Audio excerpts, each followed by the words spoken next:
Imagine you wake up tomorrow morning. You grab your phone, you pour your coffee, and you suddenly realize that the entire political, legal, and economic system your society has relied on for, like, 500 years. The one you thought was invincible. Right. The system you were raised to believe was maybe even divinely ordained is just entirely vulnerable. It's actively being outmaneuvered, outperformed, and, existentially threatened by foreign powers who operate on completely alien ways of thinking. Yeah, it is the ultimate existential dread. Exactly. Yeah. How do you even begin to process that level of societal shock? Do you panic and try to just copy the outsiders line for line? Do you retreat into your oldest traditions, pull up the drawbridge, and lock the gates? Or do you attempt to invent some sort of hybrid operating system just to survive the century? Right. And that isn't just a theoretical thought experiment for you listening. In the early 1800s, leaders in places like Istanbul and Tehran woke up to exactly that nightmare. European gunboats were sitting off their coasts, European merchants were bypassing their taxes, and they realized their centuries-old empires were practically obsolete. Yeah, the ground doesn't just shift, it entirely gives way beneath your feet. You're looking at a reality where the foundational narratives of your civilization are suddenly failing the stress test of the modern world. So how do you fix a civilization in real time? That is the mission of our deep dive today. We are unpacking a massive 200-year intellectual collision contained within our source material. We're going to explore how the incredibly diverse Muslim world responded to the sudden, jarring shock of Western hegemony. And we have a lot of ground to cover. We're going to trace this journey from the frantic, top-down reforms of the Ottoman Empire to the birth of constitutions and nationalisms. Oh, and the existential crisis of the caliphate's collapse. Right, the rise of radicalism, and finally, how this macro-level geopolitical struggle eventually retreated into, well, the most intimate space of all, which is family law and the battle over women's rights. Before we jump in, a quick heads up for you listening. Yeah. Some of the history we're covering today touches on highly charged events like colonialism, religious fundamentalism, radical ideologies. Our goal here isn't to take sides or endorse any of these worldviews. No, not at all. We're just acting as your impartial guides, trying to unpack the fascinating and complex ideas contained in these historical sources. So we're starting in the 1800s. We have the Ottoman Empire and Iran. Right. And these are not new, fragile startups. These are legacy institutions with hundreds of years of momentum. But by the 19th century, Europe is knocking at the door with overwhelming force. It's a level of military and economic pressure that completely bypasses the traditional defenses of these empires. I mean, we're talking about the era of European capitulations, where foreign powers essentially dictated trade terms. Wow, so they couldn't even control their own economy. Exactly. And there's this profound realization among Muslim elites that their traditional military structures, like the Janissaries in the Ottoman Empire, were fundamentally outmatched by European drilled infantry and artillery. So the elites look out the window, they see the threat, and they realize they have to do something drastic. They realize they need a state that is significantly stronger, more centralized, and capable of playing a much more intrusive role in the daily lives of its citizens. So the immediate response is top-down reform. Right. In the Ottoman Empire, this period is known as the Tanzimat. Hold on, let's pause there. Tanzimat. What does it actually mean in practice? Like, if I'm a citizen living in Istanbul in 1840, what does a Tanzimat look like to me? It translates roughly to reorganization. But in practice, it meant the state was suddenly trying to count you, tax you directly, conscript you into a modern army, and judge you in newly established secular courts. That sounds like a lot of sudden government overreach. It was. They were attempting to build a modern bureaucracy from scratch. But here is the massive ideological problem they ran into. How do you convince a deeply traditional religious population to accept these changes? Right. Because to borrow from a non-Muslim state, which, according to the traditional worldview, theoretically shouldn't be more powerful or more just than a Muslim state, was highly controversial. Right, because if your empire is supposedly guided by divine law, admitting that you need to copy the laws of the French or the British feels like, I don't know, admitting theological defeat. Precisely the dilemma. And the sources highlight a fascinating case study in how the Ottomans tried to thread this needle through political messaging. We have two specific imperial decrees that show a rapid evolution. Okay, what's the first one? The first is the 1839 Hat-i-Sarif decree. This document formally launches the reforms, but it does so by looking backward. The empire basically announces, we are overhauling the military and the tax system. So they don't panic. Right, exactly. They say, do not worry, this is just a return to the sacred Sharia, which we haven't properly obeyed for the last 150 years. It's a classic corporate rebranding Oh, strategy. do you mean? Well, you have a legacy company running on ancient software, and a shiny new competitor is crushing them. The CEO knows they have to completely update the operating system, but instead of telling the board, hey, we are copying our competitor, they sell it as a back-to-basics initiative, like a return to our founders' original core values. That analogy holds up perfectly because the goal was purely defensive. In 1839, they were trying to appease conservative elements at home while simultaneously looking organized enough to secure European support against internal threats. Makes sense. But let's look at what happens just 17 years later. The 1856 Hati Humayun Decree is issued. In this document, the word Sharia isn't mentioned a single time. Wait, really? They just dropped the core justification entirely. They pivoted completely. Instead of religious terminology, the 1856 decree uses phrases like joining the civilized nations and promoting the cordial ties of patriotism. How does a society make that leap in less than 2 decades? I mean, you go from we are doing this for God to we are doing this for the nation state. How did they actually convince the public, or at least the educated class, that this was okay? They needed heavy intellectual lifting to bridge that gap. And one of the most brilliant architects of this bridge was a Tunisian statesman named Khayr al-Din al-Tunisi. Okay, what was his argument? Well, in 1867, he published a tract called The Surest Path. He synthesized classical Islamic expository style, quoting the Quran, quoting classical scholars, with extensive references to European history and political thought. Oh, wow. Yeah, he essentially argued that Muslims are actually religiously enjoined to learn from the wisdom of others, regardless of their faith. He brings up the Battle of the Trench, right? I remember this from the sources. This is an early famous battle where the Prophet Muhammad's forces were defending Medina. Yes, exactly. And Tunisi points out that they used an innovative military tactic digging a massive trench, which was actually suggested by Salman the Persian, a convert who brought the idea from outside the Arab world. He uses that specific historical precedent to legitimize modern borrowing. He tells his audience, look, the founders of our faith borrowed foreign technology to survive, so we're just doing the same. That's a really smart way to frame it. But Tunisi goes a step further, and this is where it gets really clever. He argues that Europe's present strength is not linked to Christianity. To prove this, he points out that the papal state, the literal center of Western Christianity at the time, was one of the most backward polities in Europe. So therefore, Europe's strength must be based on something else: reason, justice, and liberty. And he frames justice and liberty not as Western imports, but as native Islamic concepts that the Muslim world just temporarily forgot. So he's telling the public, we aren't Westernizing, we're just rediscovering the best parts of ourselves that the West happened to borrow a few centuries ago. It is a masterful political spin. And it laid the groundwork for a much larger intellectual movement known as the Salafiyya. Which is the Islamic modernist movement, right? Right, led by figures like the Egyptian scholar Muhammad Abduh. The word Salaf refers to the pious ancestors, the early generations of Muslims. What Abduh and the modernists did was take the golden age of the Prophet and the first 4 caliphs and project modern 19th century values back onto it. They retrofitted the history. They did. They argued that Islam, properly understood without centuries of cultural accretion, inherently stresses reason, independent judgment, and the public interest.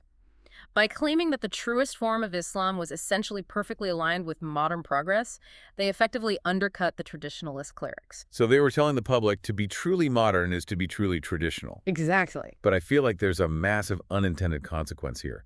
If you are an autocratic sultan and you spend decades funding scholars to tell the public that the golden age of your religion featured consultation, justice, and individual liberty. Oh, I see where you're going with this.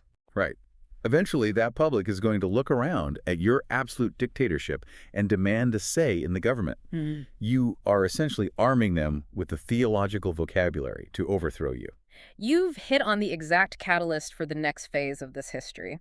You take a classical Islamic concept like shura, which traditionally just meant a ruler should informally consult with his advisors, and you stretch it. You stretch it to mean what? You tell the public that shura actually means a modern elected parliament.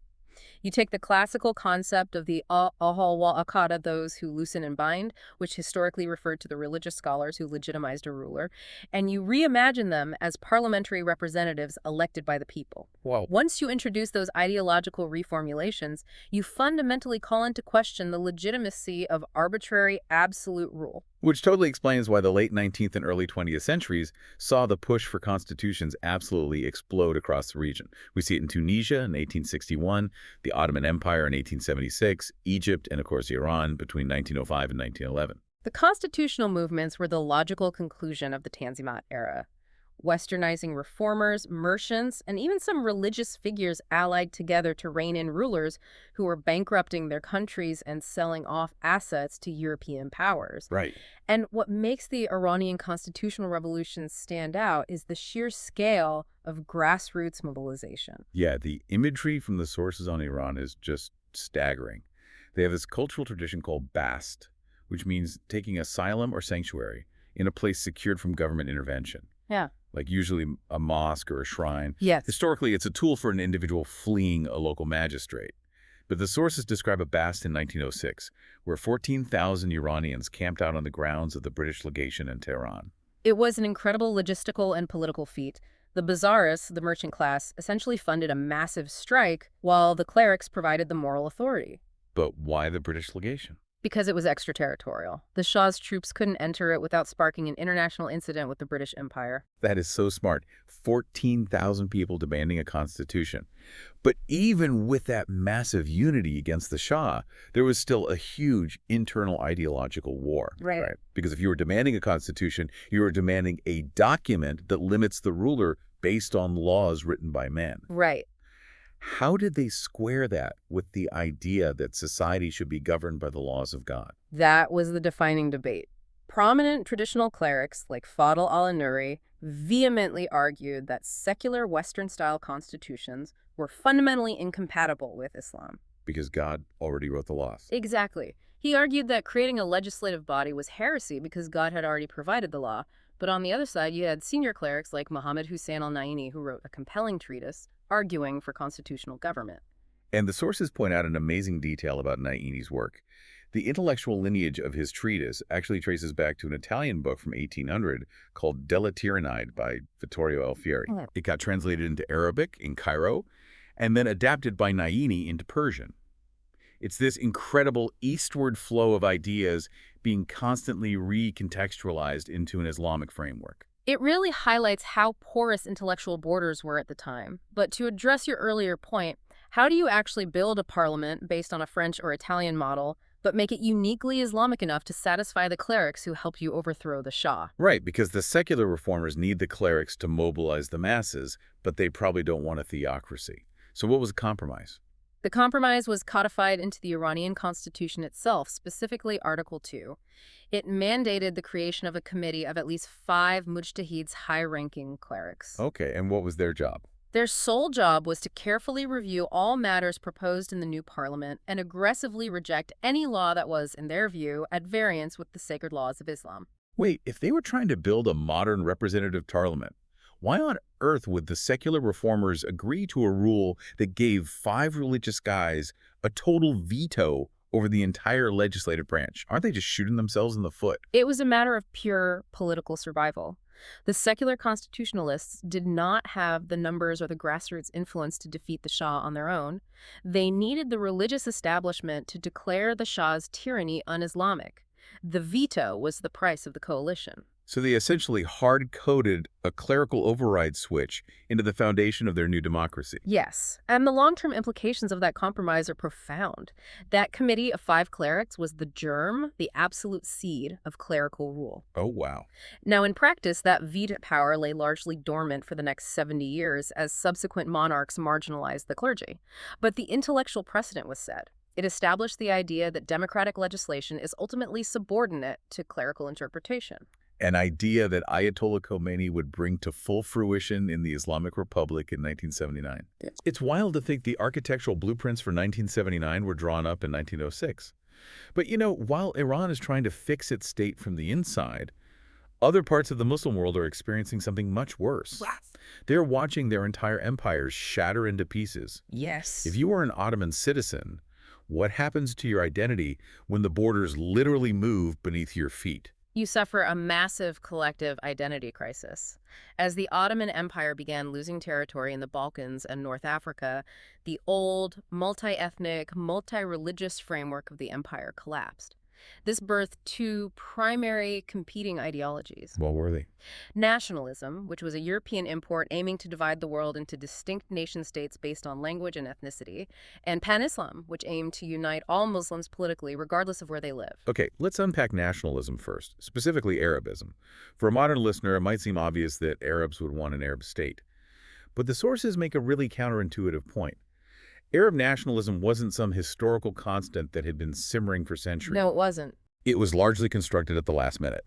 Most Arabs actually accepted Ottoman rule, right up until the end of World War I. It is crucial to understand the constructed nature of nationalist movements. Before this period, if you asked a resident of Damascus who they were, they would likely identify by their religion, their city, or their family lineage. Right. They didn't view themselves as a colonized people dominated by alien Turks. They viewed themselves as Muslim subjects of a Muslim empire.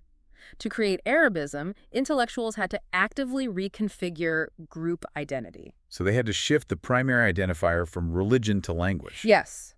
They had to rediscover a glorious, specifically Arab past and construct a narrative that demanded a distinct nation-state. And the detail from the sources that just blew my mind is who was doing this constructing. Many of the earliest and most influential ideologues of Arab nationalism were actually Christian Arabs. That's right. Thinkers like Georgi Zaidan or later Michel Aflaq, who co-founded the Ba'ath Party. Why does that stand out to you? Because if you're a Christian minority in an empire that is rapidly losing its Christian territories in Europe and becoming overwhelmingly exclusively Muslim, you are going to feel incredibly vulnerable. Arabism seems like a brilliant, strategic way for Christian minorities to create a political community where they aren't second-class citizens. It shifts the baseline. Exactly. If the foundation of the state is we all speak Arabic rather than we are all Muslim, suddenly the Christian and the Muslim are equal partners in the project. That is a highly astute reading of the dynamics. As the inclusive idea of Ottomanism failed, Arabism offered a highly plausible survival strategy for Arab Christians. But they had to sell this concept to a massive Muslim majority. Right. How do you convince a Sunni Muslim in Baghdad to prioritize his Arabness over his Islam? By essentially nationalizing Islam, advocates of Arabism cleverly conflated the two identities. They argued that the greatness of the Arab people and the greatness of Islam were historically indistinguishable. They pointed out that the Quran was delivered in Arabic by an Arab prophet to an Arab audience. They framed the early Islamic conquests as an Arab national triumph. I see. By making Islam the cultural property of the Arab nation, they made it easier for Muslims to adopt nationalism without feeling like they were abandoning their faith.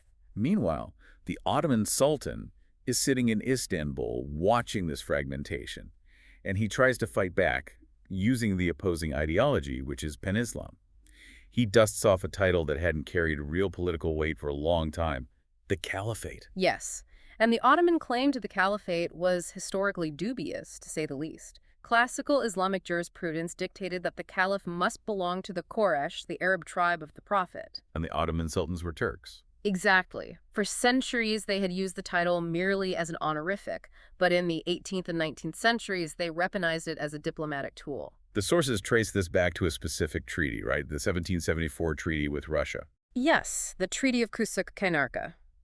The Ottomans had lost control of the Crimea to the Russians. In a novel diplomatic maneuver, the Ottomans claimed that while the Sultan was ceding political control of the territory, he would continue to exercise religious authority over the Muslims living there in his capacity as the universal caliph. It's a genius move. I mean, the European powers were constantly claiming the right to intervene inside the Ottoman Empire to protect Christian minorities. The Sultan is just flipping the script, saying, fine, then as caliph, I have the right to intervene in your empires to protect Muslim minorities. Exactly. It was a deft tit for tat. And as European empires swallowed up more and more Muslim lands, the British in India and Egypt, the French in North Africa, the Ottoman Sultan actively promoted himself as the spiritual beacon for these colonized Muslims. Hoping to use them as a fifth column to deter European aggression? Right. But when push actually came to shove, it completely failed. Fast forward to 1914, World War I breaks out.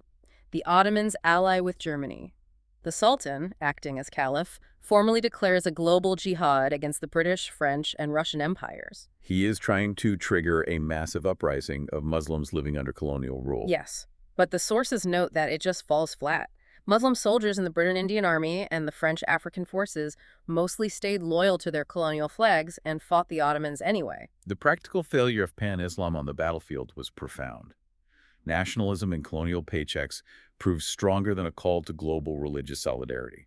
However, even though the call to jihad failed, the idea of the caliphate, the romanticized notion of a unified global Muslim community, remained deeply embedded in the public consciousness, which is why the events a decade later caused such an unprecedented psychological earthquake. Let's talk about 1924, because this is one of those historical moments that is hard to wrap your head around today.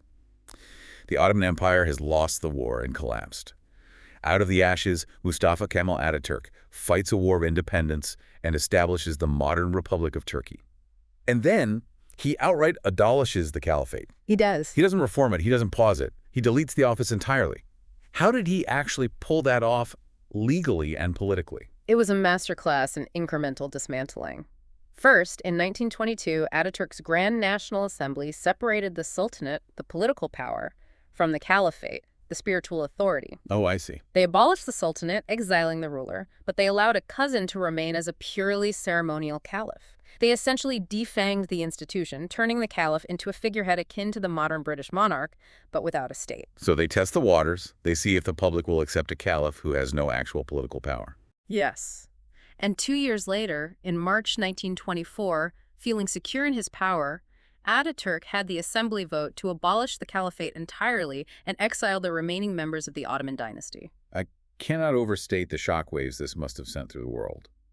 This symbolic head of Sunni Islam, an institution that had existed in some continuous form since the death of the Prophet Muhammad in the 7th century, erased by a secular parliamentary decree. The intellectual and emotional panic was unparalleled. Global congresses were hastily organized in Cairo and Mecca to try and restore the office, but they were paralyzed by politics. Because no one could agree. Right, no one could agree on who had the legitimacy to be caliph or what country would host them. The reality of divided nation-states made a universal leader impossible. And this massive void triggered an intense theological debate about the very nature of government in Islam. The sources highlight two rival books that emerged in the aftermath of 1924, and they perfectly encapsulate the fracturing of modern Islamic thought. On one pole, you have the Egyptian scholar Ali Abd al-Razik. In 1925, he published a book arguing something incredibly controversial. He claimed that Islam mandates absolutely no specific form of government. Wow. He argued that the Prophet Muhammad's mission was strictly spiritual, not political, and that the historical caliphate was an institution based on force and statecraft, not religious obligation. He's basically using Islamic history and theology to justify total secularism. He's saying to the Muslim world, relax, we don't need a caliphate to be good Muslims. And the establishment's reaction was swift and brutal. Al-Razik was put on trial by a council of clerics, his book was condemned, and he was stripped of his degrees and his status as a scholar. The idea that religion and state could be separated was deemed unacceptable. Which brings us to the exact opposite side of the spectrum, Rashid Rida. Yes. Rashid Rida was the prominent successor to the Salafia modernist movement. He watched the collapse of the caliphate and went the other direction. He wrote a treatise insisting that Islam absolutely requires a single caliph ruling over a single Muslim community. But he recognized the Ottoman model had failed. Right. He did. So he argued for a modernized, idealized caliphate, an executive who would implement Islamic law, but who would be heavily guided and constrained by religious scholars who were experts in the modern world. So the trauma of 1924 basically splits the intellectual landscape into two camps that still define the region today. You've got Islamic secularism pushing for the separation of mosque and state versus Islamic fundamentalism demanding a state built entirely on religious law. Precisely. But everything we've discussed so far assumes you live in a place where Muslims are the majority and hold the levers of power, whether that's in Turkey, Egypt, or Iran. Right. But what happens if you live in a place where the Muslim empire collapsed decades ago and you are a minority living under direct European colonial rule? This brings us to what the sources call the stateless dilemma, and it forces us to look at India and Indonesia. Let's start with India. The British had slowly chipped away at the Mughal Empire for centuries. But following the massive Sepoy Rebellion in 1857, the British decide they've had enough. Yeah, they wipe it out. They depose the very last Mughal emperor, exile him, and institute direct crown rule. For the Indian Muslims, who were always a demographic minority, they suddenly lost the final, purely symbolic token of their imperial past. They found themselves fully subjugated subjects of a non-Muslim empire, vastly outnumbered by their Hindu neighbors. The preeminent, agonizing question became, what do we do now? How do we survive as a community? And the sources lay out three very distinct, almost completely opposed strategies they took. Let's walk through them. First, you have what we can call the quietist approach, spearheaded by a group called the Deobandis, founded in 1867. The Deobandis looked at the collapse of Muslim political power and concluded that fighting the British militarily or politically was a lost cause. Instead, they turned inward. So they gave up on politics. Mostly, yeah. They focused purely on internal community education, building seminaries, and standardizing religious practice. They believed that if they couldn't control the state, they would control the purity of their own community's faith. Okay, I understand the focus on education. But for a modern listener, their actual political strategy in the 20th century is totally counterintuitive. You have this deeply conservative, orthodox religious movement, and yet they actively support Mahatma Gandhi and his secular Indian National Congress Party. It is surprising. How does a highly conservative religious group justify teaming up with a secular Hindu leadership? It was an act of profound, pragmatic accommodation. They developed a theological justification known as composite nationalism. Composite nationalism. Right. They argued that a nation isn't defined by religion, but by shared territory. They proposed a contractual coexistence. They would support a unified secular Indian state alongside Hindus, provided that the state guaranteed Muslims total autonomy over their internal religious affairs and family law. Wow. They essentially agreed to live under a non-Muslim government in exchange for the freedom to police their own community's morals. So they basically said, you can have the public sphere as long as we have absolute control over the private sphere. That is fascinating. But it absolutely infuriated the second group, which is the secular separatists. This group is led by Muhammad Ali Jinnah and the Muslim League. Jinnah was the antithesis of the Deobandi clerics. He was a British-trained barrister, a modernist, and thoroughly secular in his personal lifestyle. Yeah. For Jinnah, the primary danger wasn't the loss of religious purity. It was the political and economic marginalization of Muslims by a Hindu majority once the British left. He didn't buy the composite nationalism contract. He thought in a united India, Muslims would just become a permanent, outvoted underclass. Exactly. So Jinnah's priority was the modern nation-state. He appropriated the language of nationalism to argue that Indian Muslims were not just a religious minority, but a distinct nation that required its own sovereign territory. Right. This ideology ultimately led to the partition of India and the bloody birth of Pakistan in 1947. For Jinnah, the state came first. The Islamic character of that state was entirely secondary. But then you have the third path, and this is where we see the birth of modern political Islam. The fundamentalist path, represented by a thinker named Abu al-Maududi. He looks at the Deobandis teaming up with Gandhi, and he looks at Jinnah trying to build a secular Pakistan, and he thinks both of them are completely dangerously wrong. Maududi is arguably one of the most critical figures in modern fundamentalist thought. He rejected the Deobandi Compromise as a surrender of Islamic sovereignty. But he also despised Jinnah's nationalism. Because too Western? Yes. To Maududi, building a state for Muslims based merely on shared demographics and borders was just imitating Western paganism. He argued that you cannot have a true Muslim political community until the community itself is spiritually reformed and completely organized in accordance with God's plan. He comes up with this concept called theodemocracy. Yeah. Let's deep dive into this because it sounds like an oxymoron. Yeah. How does a theodemocracy actually function day to day? Well, in Maududi's framework, God alone possesses ultimate sovereignty. The state is merely God's vice-gerent on earth. The democracy part simply means that the ruler must be chosen by the community, and the ruler must be the most pious and capable person. Okay, that sounds somewhat normal, but... But here is the critical distinction. This state has strictly no legislative function. Wait, no legislature at all? No parliament making laws about taxes or traffic or healthcare? No legislature in the modern sense, because Maududi argues that God's law, the Sharia, is comprehensive. God has already written the fundamental laws governing society. Therefore, human beings do not have the right to invent new laws. They only have the duty to apply the ones already given. So if you don't have politicians writing laws, who is actually running the country? The ruler acts as the executive, applying the law. The religious scholars act as advisors, interpreting the law. And the judges adjudicate disputes based on the law. Okay, but what if something new happens? Like a question about modern banking, for example. The scholars don't invent a new law. They use traditional methodology to deduce what God's pre-existing law dictates in this new context. It is a completely self-contained, logically coherent system that entirely rejects the premise of the Western nation-state, which is built on the idea of human legislative sovereignty. It's an incredibly rigid framework. And if a government fails to act within those exact boundaries, Maududi argued, they don't deserve obedience. Let's compare this intense ideological division in India with how things played out in Southeast Asia. How did Indonesia, which is a massive archipelago of 14,000 islands, heavily diverse, and ruled by the Dutch, how did they handle the stateless dilemma? Indonesia provides a fascinating, much more pragmatic counterpoint. You had two massive Islamic organizations there, the modernist Muhammadiyah and the traditionalist Nahdlatul Ulama. Okay. Unlike the fragmentation in India, these religious groups formed a united front alongside secular nationalists like Sukarno to fight the Dutch. The religious scholars even issued formal fatwas declaring the anti-colonial struggle a jihad. So you have these massive Islamic groups, they have millions of followers, and they just provided the theological justification and the manpower for a successful war of independence.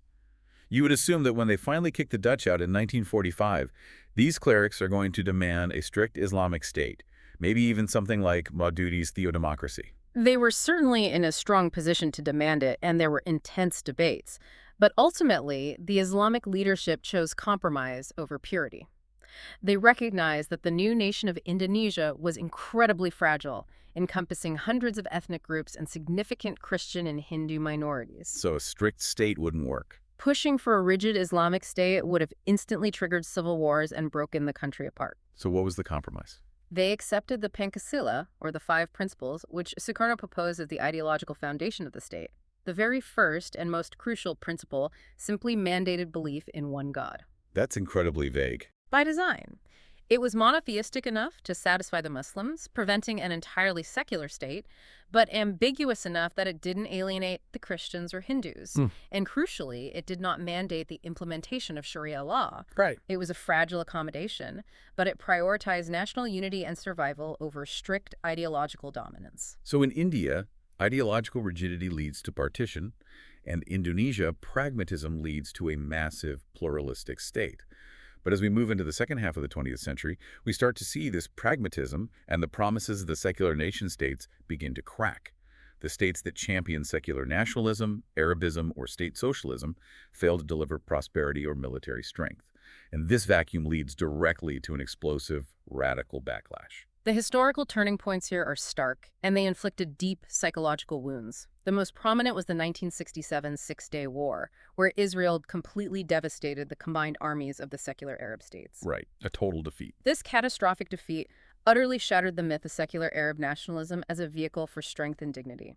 And in Iran, you have a different kind of trauma. Yes, the 1953 coup. The Iranian people had elected a democratic, secular prime minister, Mohammad Mossadegh, who tried to nationalize the British-controlled oil industry. And the West didn't like that. In response, British and American intelligence agencies orchestrated a coup, overthrew the democracy, and reinstated the Shah as an autocratic monarch. This destroyed any lingering faith the public had in Western liberal democracy. So if you were a young person in the Middle East in the 1970s, you look around and see that Arab nationalism got you humiliated in 1967, Western liberalism got your democracy overthrown in 1953, and state socialism is just resulting in stagnant, corrupt dictatorships. Everything has failed. Exactly. In this vacuum of failed secular ideologies, radical Islamism emerged not just as an option, but as the only untried, authentically indigenous alternative. And the architect of this new radical Sunni ideology is an Egyptian thinker named Said Qutb. We need to unpack his worldview because it is extreme, and it forms the intellectual DNA for almost every radical militant group that follows. Qutb looked at existing Muslim governments whose leaders prayed and fasted, and he labeled them Jahiliyyah. What does that word mean, and why is it so dangerous? Traditionally, Jahiliyyah refers strictly to the age of ignorance in Arabia before the Prophet Muhammad received the Quran. It meant a society that didn't know the truth. But Coutu radically repurposed the term. How so? He applied it to the present day. He argued that modern societies, even those claiming to be Muslim, had reverted to this state of pre-Islamic pagan ignorance because they had substituted human laws for God's laws. It's a devastating theological critique. He is looking at a guy like Gamal Abdel Nasser in Egypt and saying, you aren't a bad Muslim ruler. You aren't a Muslim at all. Precisely. By labeling these regimes Jahiliyyah, he is declaring them illegitimate. He demanded Hakimiyya, the exclusive sovereignty of God. And because they are illegitimate. And because he had declared that these rulers were essentially apostates who had usurped God's sovereignty, he argued that violent action jihad was not just permitted against them, it was an immediate individual obligation for every true believer. It's like a total system wipe. Radical Islamists like Quaqtab aren't looking to install a patch or a software update to reform the government. They believe the entire operating system is corrupted by a virus. They want to completely format the hard drive, delete every modern institution, and reinstall a mythical, pure version 1.0 of society from the Golden Age. And historically, this ideology has a very dark parallel. It mirrors the very early extremist Kharijite sect in the 7th century. Oh, I've heard of them. The Kharijites broke away from the mainstream Muslim community by declaring that anyone who committed a major sin, including rulers, was an unbeliever who could and should be killed. Now, for over 1,000 years, mainstream Sunni Islamic tradition has expressed a massive fear of fitna, which means social disorder or civil war. They wanted to avoid chaos. Right. Traditional scholars heavily limited any presumed right of revolution against a constituted authority, arguing that tyranny is better than anarchy. But Quaqtab flips that on its head. He says the anarchy is already here and the tyranny is the cause of it. Yes. Qutb and his followers turned traditional political theology upside down, insisting that revolution against secular states was a divine requirement. That is the Sunni radical variant. Yeah. But we also have a massive Shiite radical variant that erupts a decade later with Ayatollah Khomeini in 1979. And what's fascinating is how Khomeini's approach differs from guys like Qutb. Very different, yeah. Qutb and the Sunni radicals generally bypassed or hated the traditional religious clerics. They thought the official state clerics were just corrupt lackeys rubber-stamping the dictator's policies. Yeah. But Khomeini was a traditional cleric. He was one of the highest-ranking scholars in Iran. And he used that authority to enact a massive theological revolution from within. Khomeini developed the doctrine of wilayat-i-faqih, the guardianship of the jurisconsult. Let's break that down. In Shia theology, the ultimate legitimate ruler is the 12th Imam, who went into occultation or hiding in the 9th century and will return at the end of time. Because the true ruler is hidden, traditional Shia clerics historically leaned toward political quietism. They believed all government in the Imam's absence was fundamentally flawed, so clerics should focus on theology and stay out of daily politics. They were waiting for the Messiah to return before trying to build the perfect state. Well, right. But Khomeini argued the exact opposite. He argued that society couldn't just wallow in corruption while waiting.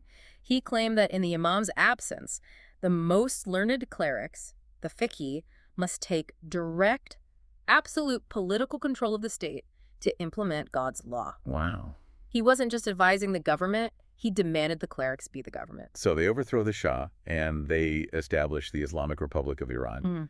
But when you look at how the government is actually built, it is this incredibly awkward ideological hybrid. Khomeini implements absolute clerical rule, but he does it using entirely Western structural models. Exactly. There's a written constitution, there's a parliament that drafts legislation, there are national elections, there is a president. It is a profound contradiction. It's like they bought a modern Western sports car. You know, the republic, the elections, the parliament, but they hard-coded a VIP steering wheel in the back seat for the supreme leader. The voters can press the gas pedal all they want. They can elect a parliament, but the cleric in the back seat can hit the brakes, veto the laws, or completely change direction at any given moment. It's a jarring juxtaposition of alien institutions trying to project Islamic authenticity. Your analogy captures the structural tension perfectly. It highlights the inescapable reality that even the most revolutionary anti-Western Islamist movements have entirely absorbed the framework of the modern nation-state. They can't escape it. They cannot escape the bureaucratic reality of the 20th century. But as we analyze this, we must be careful not to paint the entire Muslim world with too broad a brush. While radicalism grabbed the global headlines and caused massive geopolitical shifts, the sources make clear there was a robust concurrent counter-movement of what we call liberal Islam. Right, it wasn't just dictators and radicals.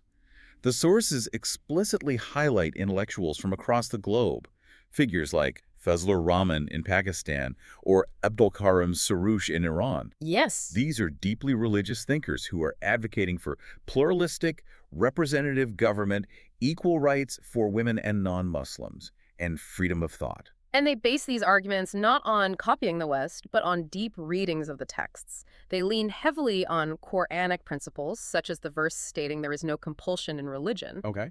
They argue that a state which forces religious observance through police power is actually violating the core tenet of faith, which requires free will.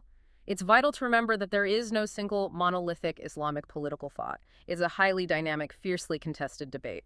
But regardless of who won that debate in any given country, whether a newly independent state leaned towards secular Arab nationalism, radical Islamist theocracy, or liberal reform, there was one specific area of law that became the ultimate, non-negotiable ideological battleground, the true test of a state's Islamic identity. Muslim family law, the last bastion. Let's get into this because this is where all of the macro geopolitics we've been discussing for the last hour suddenly crashes right into the kitchen table. During the 19th and 20th centuries, when colonial powers and independent Arab states were modernizing, they were very eager to codify criminal law, commercial law, and property law based on European models, like the French Civil Code. They threw out the old systems. Yeah, but almost universally, they drew a line in the sand around family law, marriage, divorce, inheritance. They left it alone. Why? Because family law became the preferential symbol of Muslim identity. Think about it from the state's perspective. When you have conceded sovereignty in public law, when your commercial codes and penal codes are essentially copies of Western models, the regulation of the family becomes the final fortress of religious tradition. Ah, I see. By loudly claiming that family law was still governed strictly by the Sharia, the state could maintain its legitimacy in the eyes of a deeply traditional populace. It was a way of saying, see, despite all these modern changes, we are still a fundamentally Islamic society. But if you are a centralizing state, if you are a modern dictator in the 1950s trying to build a massive bureaucracy and control your population, why don't you just wipe the slate clean? Why not just write a totally new civil family code and force everyone to use it? Because of the intense existential political risk, when these states finally began to codify family law in the 1950s, meaning they took the fluid, decentralized traditions of the scholars and wrote them down as numbered statutes in a state book, they had to explicitly claim subordination to the Sharia. They couldn't just own it.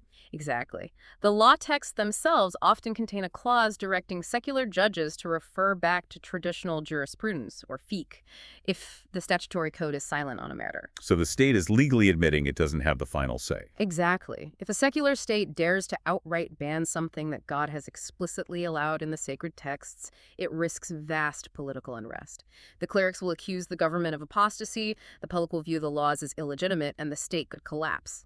For anyone listening today, especially in the West, it might seem obvious that a modernizing state would just ban something like polygamy outright, based on modern concepts of equal rights.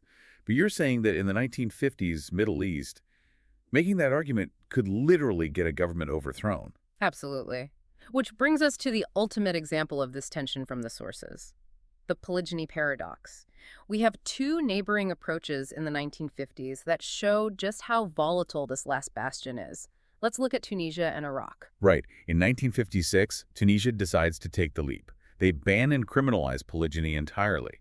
But to survive the political backlash, they don't just stand up and say, we are doing this because it's a modern human rights issue. They perform this incredible intellectual gymnastics. They actually use traditional Islamic postulates to justify the ban.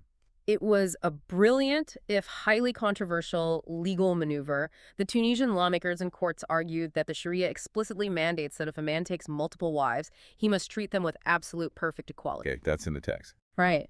The modern state then argued that, humanly speaking, perfect equality in affection, time, and treatment is impossible. Therefore, they argued, the Sharia itself essentially restricts the practice when strictly applied. They use the religious text to outlaw the religious tradition. It's a modernist goal achieved through traditional jurisprudential reasoning. Yes. Now contrast that with Iraq. In 1959, the Iraqi government passes a new personal status law that heavily restricts and practically bans polygyny.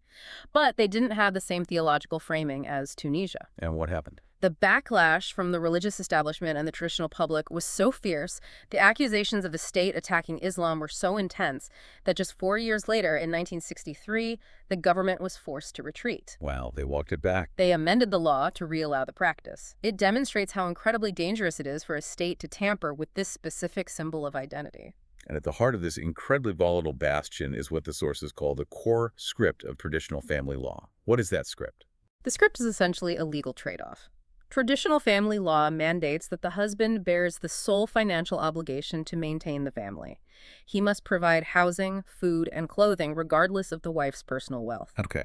In exchange for bearing this unilateral financial burden, the law grants him authority and control over the household. This is most often codified legally as the wife's duty of obedience to the husband and his absolute guardianship over the children. So it's a contract. Yeah.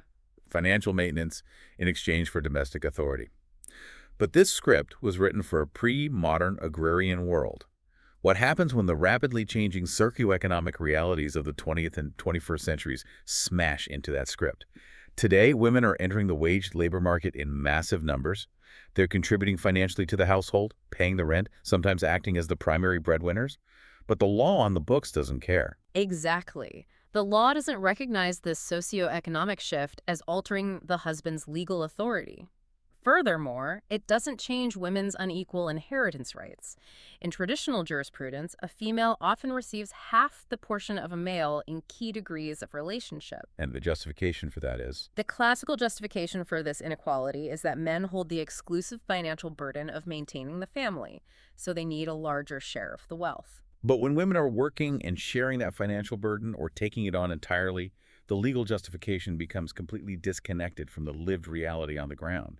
Not to mention the unwaged labor of women in the home, childcare, cooking, cleaning, is entirely unrecognized by the law in terms of building material wealth for the couple. If they divorce, she doesn't get half the assets she helped build. So you have women's rights advocates across the Muslim world trying to fix this massive disconnect between the 7th century legal script and 21st century reality.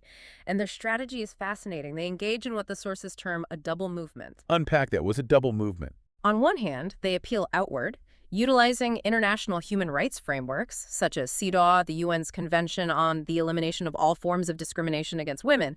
They use international pressure to force states to acknowledge gender equality. Right. But on the other hand, they argue inward. They push for internal changes within the Islamic normative framework. They aren't going to the public and saying, throw out the religion, it's outdated.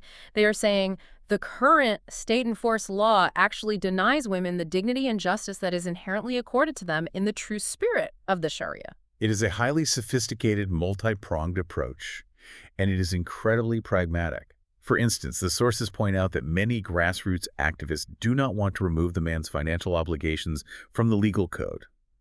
If you are aiming for pure theoretical equality, you would think they'd want to strike the maintenance clause from the books entirely. But they fight to keep it. Why? Because they are dealing with the reality of lower-income communities, not just theoretical models. In deeply patriarchal societies with high unemployment, women rely on those legal obligations for negotiation and protection. I see. If the state suddenly removes the man's legal duty to provide, without first completely evening up inheritance entitlements and mandating equal property division during a divorce, it leaves women economically devastated. It's about securing practical, lived equity on the ground, not just theoretical symmetry on a piece of paper. But the blowback against these activists is intense. Opponents immediately label them as agents of Western cultural imperialism. They use the exact same language of that geopolitical struggle we talked about at the beginning of the show. Yes, they do. They accuse these women's groups of relying on foreign funding and trying to introduce Western moral decay to destroy the Muslim family from the inside. It's the deliberate conflation of cultural authenticity with a very specific patriarchal articulation of Islamic norms. Because the family has been elevated to the ultimate symbol of national and religious identity, any attempt to reform it is easily and effectively painted by conservatives as an attack on Islam itself. So how do activists actually win in that hostile environment? If attacking the substantive law in Parliament gets you labeled an imperialist agent, what do? The sources reveal they focus on procedure. And this is brilliant. Instead of fighting a losing theological battle over the law, They turned the state's own bureaucracy into a tool for women's rights. Yes, this brings us to the grassroots advocacy surrounding the official marriage contract document. In Islamic law, marriage is fundamentally a civil contract, not a sacrament. Okay. And because it is a contract, stipulations can be added by mutual agreement. Activists push to include specific, pre-written stipulations in the official state-printed marriage contract that spouses sign. So they lobby the state bureaucracy to literally change the piece of paper. Exactly. They fight to have boxes on the form that guarantee the wife's right to work outside the home, her right to continue her education, or her right to automatically initiate a divorce if the husband takes a second wife. It's a total hack of the system.